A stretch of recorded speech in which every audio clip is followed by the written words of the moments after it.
Hey y'all, today we're moving into the late Middle Ages and into the Renaissance. So first we have the Reformation, and the main idea behind the Reformation in this video is that we see a challenge to the Catholic Church's absolute power in feudal society of Western Europe that changes the religious landscape all throughout Europe.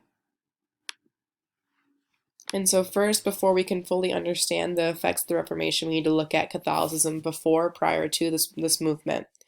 In the 1400s, Catholicism presided over feudal society in Western Europe, as I just said. They held absolute power above kings and queens and were outside of, on the top of the feudal pyramid. And so what we see is through this absolute power, we see corruption rise, where the Catholic Church was able to leverage taxes, heavy taxes, and make decisions not on behalf of the people. And so in response to this absolute power and corruption, we see the Protestant Reformation rise, which is a reformist movement to bring the church back to its roots. People were frustrated and they wanted the church to go back to its purpose, spreading and teaching Christianity. And so the two main factors that led to the Protestant Reformation were heavy taxes and the sale of indulgences. So first, the heavy taxes, essentially the Pope leveraged taxes to fund things like Renaissance art, and people were not pleased with that. We also see the sale of indulgences during this time. So indulgences were pardons issued by the Pope to reduce the soul's time in purgatory. The way I like to think about indulgence is a get-out-of-jail-free card. So the Pope would sell these get-out-of-jail-free cards, indulgences, to people in order to get money for the church and to save people's souls.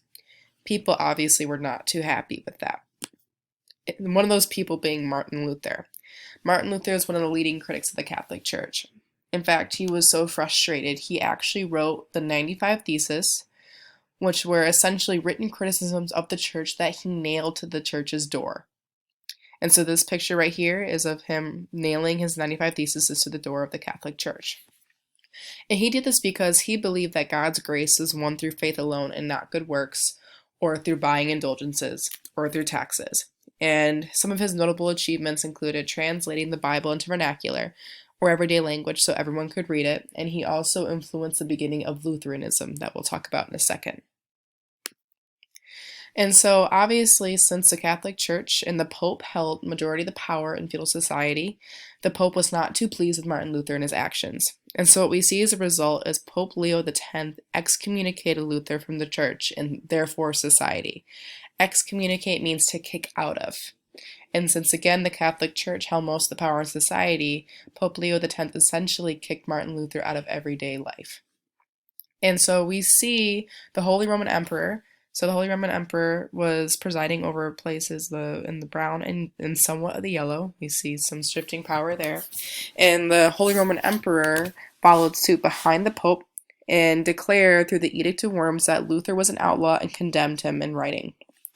And so essentially we see Martin Luther being chased both by the Pope, which is the leader of most of society, and then the second in command, the Holy Roman Emperor. After a while, though, what we see is the development of Lutheranism, which is another sect of Christianity that was formally recognized by 1530 and was later dubbed Protestantism. So we want to think about this. Protestantism, protestism.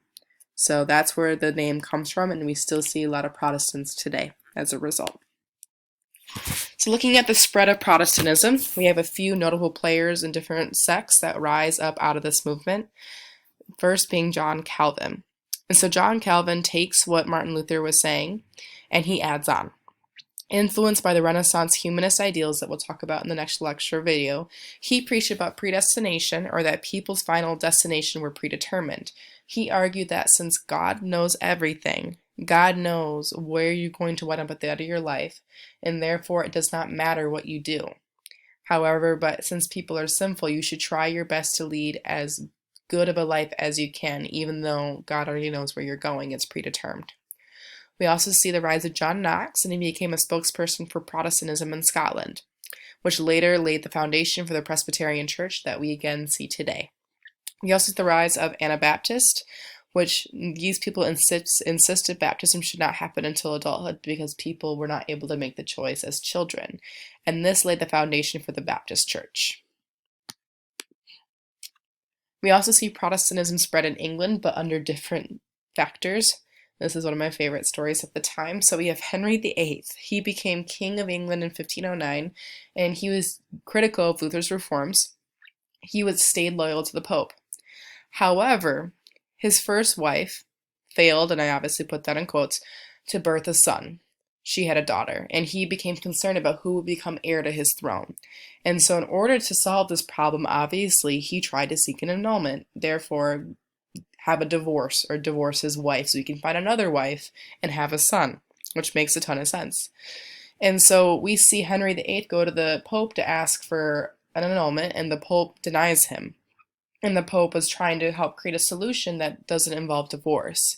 And so what we see is Henry VIII becoming so frustrated and so angry at the Pope that he created the Church of England, his own church, to remove authority from the Pope so he could divorce his wife. So he is the King of Petty. He became the head of the church and redistributed land to nobles to gain support. And so here, what I have here is one of those churches of England, and the Church of England actually still exists today. It's called the Anglican Church. So we also see a rise in Catholic reformists. So these are the people who are trying to operate within Catholicism to change Catholicism in the way it's going. And so we see the development of the Council of Trent, and this council was that essentially examined criticisms made by Protestants. They said, okay, these criticisms are probably coming from somewhere. We need to look at what they're saying and why. And so as a result, we see the Catholic Church end the sale of indulgences, and they tackled corruptions in the church to some degree. We see another attempt to reform the Catholic Church, the Roman Inquisition, that was a little more hard-lined than the Council of Trent. It was church established, and it essentially its purpose was to fight Protestantism through court. They would try Protestants and declare them as either witches that practiced witchcraft, or they were in violation of Roman law. And they also banned books because they claimed that these books would lead to condemning your soul to hell. This obviously did not go over well with the public, and public perception was worsened during this time. We also see the rise of religious wars and unrest. Obviously, when we see a shift in power dynamic in religion, we're going to see some fallout as a result. We see different kingdoms within Europe fighting each other about Protestantism and Lutheranism and Catholicism. And so we see the Peace of Augsburg, which essentially allowed princes from the Holy Roman Empire and Germany to choose Catholicism or Lutheranism. But again, no, the people did not choose. It was the princes, and they chose for everybody from those specific two subsets, Catholicism or Lutheranism. We also see the rise of Huguenots, which were a Protestant minority led by Henry of Navarre in France that fought for years against the Catholics in the region. Again, if you've missed any notes, feel free to go back.